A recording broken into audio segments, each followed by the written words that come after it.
La question du jour était la suivante. Êtes-vous impressionné par l'expertise de Tsahal dans cette guerre? Alors Lise, qu'en ont pensé nos auditeurs?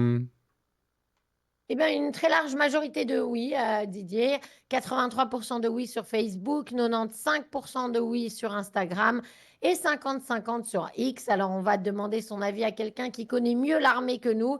Général Bruno Clermont, bonjour. Merci d'être avec nous Bonjour ce Lise. matin. Mm. Bonjour. Vous êtes général de division aérienne de l'armée française. Alors, général, est-ce que vous-même, vous avez été impressionné par l'expertise dont ça a fait preuve dans cette guerre? Je crois que c'est tout à fait indéniable. Tsahal a montré qu'elle était des meilleures armées au monde, une des meilleures armées au monde par sa taille et par son efficacité. C'est un tout petit pays, Israël, faut pas l'oublier, hein. Même un pays minuscule quand on regarde ses voisins, quand on regarde la carte internationale. Et elle a deux atouts principaux, à mon avis, hein, dans cette armée. La première, c'est l'armée de la nation, elle est bâtie sur des réservistes, sur de la réserve, sur la mobilisation, sur les appelés. Et la deuxième, c'est la puissance incroyable de son armée de l'air. Et je pense que l'armée de l'air, que les Israéliens appellent le point d'acier d'Israël, a sauvé une fois de plus Israël d'une catastrophe. Alors justement, Général Clermont, est-ce que l'armée de l'air israélienne, elle ne va pas avoir besoin d'être renouvelée? On parlait il y a quelques mois d'un vieillissement des appareils, surtout quand on les fait voler à une intensité telle depuis 15 mois. Qui peut fournir, autre que les États-Unis, des nouveaux appareils à Israël? Écoutez, je dirais bien que j'aimerais bien les Israéliens voler sur Rafale, évidemment, français. Mais je pense que c'est pas à l'ordre du jour pour les raisons politiques que vous imaginez. Néanmoins, il faut bien comprendre que le principal atout d'Israël, au-delà de la puissance de ses forces armées, de son armée aérienne, de son aviation, c'est sa relation extrêmement étroite avec les États-Unis. Toute l'armée de l'air israélienne est équipée de matériel américain. Certains avions sont anciens, mais tous les systèmes d'armes sont en permanence maintenus au meilleur niveau. Et on fait donc une armée de l'air la plus redoutable. Donc le vieillissement, c'est vrai. Il y a également des décisions de renouvellement qui ont été prises, hein. Israël va acheter de nouveaux F-35, Israël a passé la commande de nouveaux F-15 américains. Donc de ce point de vue-là, je ne suis pas inquiet sur la capacité d'Israël à conserver l'avantage dans les années qui viennent sur ses voisins. Mhm. Alors, justement, l'avantage et l'inconvénient, c'est que même avec un avantage technologique, on a beaucoup d'ennemis, Général Clermont, en Israël, et notamment sur beaucoup de fronts en même temps. Et ça, c'est quand même assez compliqué pour n'importe quelle armée au monde de devoir gérer une guérilla dans le sud, une armée Ouais. contre des terroristes du Hezbollah dans le nord, à l'intérieur, la Judée-Samarie. Et peut-être que de temps en temps, les décisions stratégiques entre ces différents fronts sont en contradiction, non? Alors je ne sais pas si elles sont en contradiction, mais en tout cas, ça crée une pression importante sur les forces armées qui doivent se consacrer sur plusieurs fronts. Et globalement, depuis le début de cette guerre, Israël l'a fait de manière séquentielle, en mettant l'accent sur les théâtres d'opération, et puis en basculant sur un autre, en revenant éventuellement sur un qu'ils avaient un peu abandonné pour des raisons tactiques.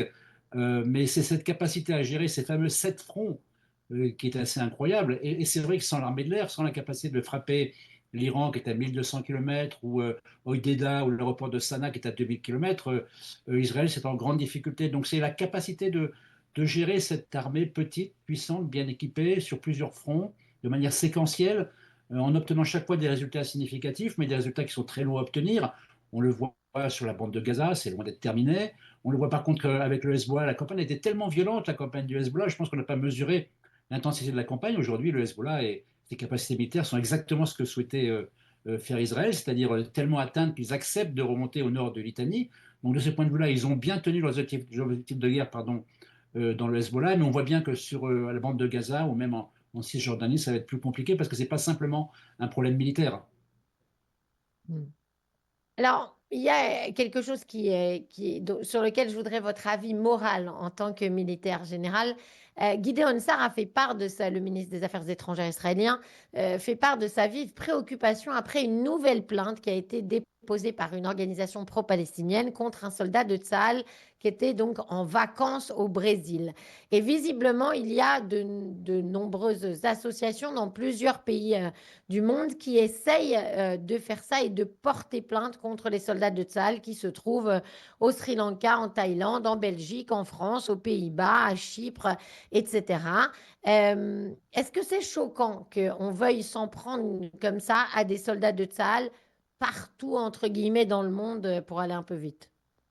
Il y a deux actions menées d'influence, en tout cas de pression sur l'armée israélienne. La première, c'est sur sa manière de faire la guerre. Il faut connaître, c'est une manière particulièrement violente, même si il est rappelé régulièrement, mais Israël rappelle à il n'y a pas beaucoup de pays qui préviennent de l'endroit où ils vont bombarder. Les bombardements sont extrêmement intenses et le nombre de morts est important. Ça, je pense que l'Israël en est conscient. Après, il y a le fait que, comme Israël est sous l'œil de la communauté internationale, pour des raisons justifiées ou injustifiées, elle est malgré tout tenue à une forme d'exemplarité qui n'est pas forcément le cas des autres armées. On voit les exactions de l'armée russe, c'est devenu naturel.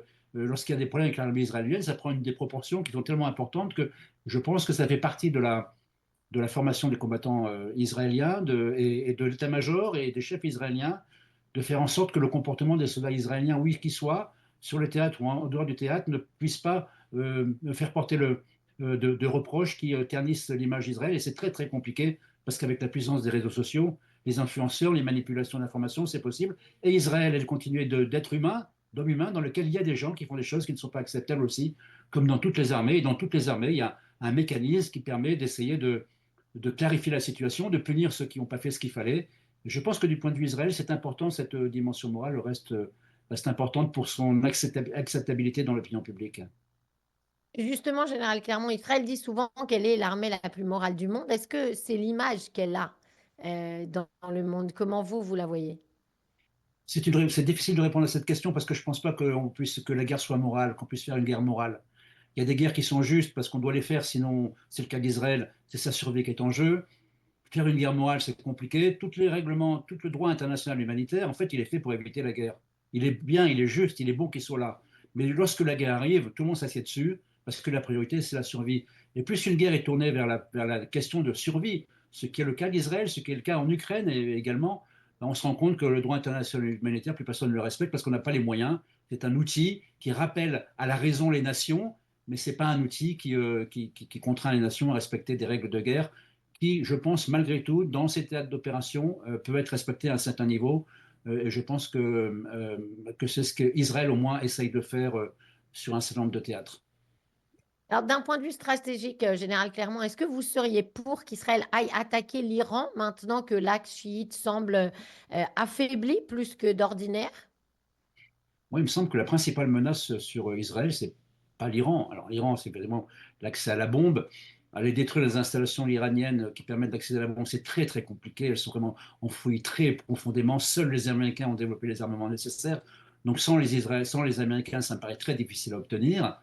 Et de toute façon, on voit bien que les Iraniens jouent sur le fait qu'ils peuvent l'avoir, qu'ils ne l'ont pas, qu'ils pourraient l'avoir. Enfin, une stratégie iranienne pour l'instant qui est plutôt le maintien en dessous du seuil, mais avec la proximité du seuil.